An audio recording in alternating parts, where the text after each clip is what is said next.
যে ক্ষতি আমার হলো তার দায়ে কে নেবে? বুঝিনি পাওয়ার আগে সবই যে হারাবে।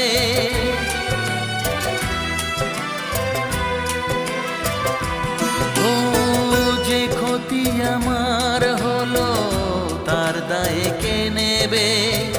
বুঝিনি পাওয়ার আগে সবই যে হারাবে। শুধু শুধু কেন দিলে মরণের সাথ? ও চা